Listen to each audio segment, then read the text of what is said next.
कभी अगर बनना हो तो बाज बनना, लेकिन कभी तोता मत बनना। तोता बोलता तो बहुत है, लेकिन ज्यादा ऊंचाई तक उड़ नहीं सकता। बाज बोलता बहुत कम है, लेकिन सबसे ऊंचाई पर उड़ता है, और बाकी पंछियों का राजा होता है एक बाज। आज मैं आपको 5 ऐसे पॉइंट्स बताऊंगा जो कि हर इंसान को बाज से सीखना चाहिए, और लाइफ की बहुत बड़ी लर्निंग है इन 5 पॉइंट्स में। पहला लेसन, ईगल फ्लाई अलोन। बाज अकेले उड़ता है और बाकी पंछियों के मुकाबले सबसे ऊंचाई पर उड़ता है। बाज अकेले उड़ेगा, लेकिन कभी भी चिड़िया और छोटे पंछियों के साथ नहीं उड़ेगा। बाज हमेशा या तो बाज के साथ उड़ता है या फिर अकेला उड़ता है।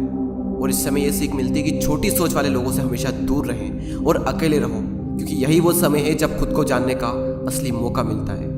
दूसरा लेसन, बाज का विजन बहुत ज़्यादा क्लियर होता है और बहुत ज़्यादा स्ट्रॉन्ग होता है। बाज अपने शिकार को 5 किलोमीटर दूर से ही देख लेता है, और जब एक बार उसे अपना लक्ष्य दिख जाता है तो उसके बाद चाहे रास्ते में कितनी भी मुश्किलें क्यों ना आए, वो अपने लक्ष्य को हासिल करके ही दम लेता है। इससे भी एक बहुत बड़ी सीख मिलती है कि अपना विजन क्लियर रखो, और उसे हासिल करने में फिर चाहे कितनी भी मुश्किलें क्यों ना आए, पीछे मत हटो उस बाज की तरह। तीसरा लेसन, बाज कभी भी मरे हुए जानवरों को नहीं खाता, वो हमेशा जिंदा शिकार करता है। और इससे हमें यह सीख मिलती है कि जो हमारा पास्ट है वो मर चुका है, तो अपने उन मरे हुए सड़े हुए थॉट्स पर ध्यान मत दो और अपनी आने वाली ताज़ी फ्रेश जिंदगी पर ध्यान लगाओ। अपने पास्ट की पुरानी यादें जो तुम्हें तंग करती है, उन्हें वहीं रहने दो जहाँ पर उसकी जगह है, और तुम्हारे पास्ट की जगह है तुम्हारे पास्ट में, उसे वर्तमान में जगह मत दो। क्योंकि एक बार अगर तुम्हारा पास्ट तुम्हारे प्रेजेंट में आ गया, तो तुम्हारा पास्ट तुम्हें कभी प्रेजेंट में नहीं रहने देगा। पास्ट में तुम्हारे साथ कितना भी बुरा क्यों ना हुआ हो, वो सब यादें, वो सब थॉट्स मर चुके हैं, और उस बाज की तरह बनो जो कभी भी मरी हुई चीज़ों को नहीं खाता। चौथा लेसन, जब आंधी तूफान आते हैं तो बाज बहुत ज़्यादा एक्साइटेड हो जाता है।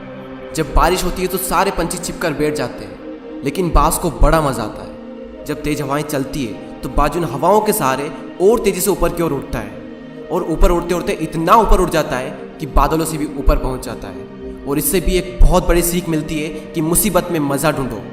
और नेपोलियन हिल ने एक बार कहा था कि हर बड़ी चुनौती अपने साथ में एक बहुत बड़ा अवसर लेकर आती है। तो उस बाज की तरह तुम भी अपने अवसर को पहचानो, और जिस दिन तुमने अवसरों को पहचान लिया तो सारी मुश्किलें तुम्हारे नीचे होगी और तुम उन मुश्किलों के ऊपर होगे। फिफ्थ लेसन, बाज अपने घोंसलों में से सॉफ्ट घास को हमेशा निकाल देता है, ताकि बाज का जो बच्चा होता है वो उसमें कंफर्टेबल ना हो सके। क्योंकि अगर वो घोंसले में कंफर्टेबल हो गया तो वो वहीं रहना पसंद करेगा, लेकिन बाज ऐसा कभी होने नहीं देता।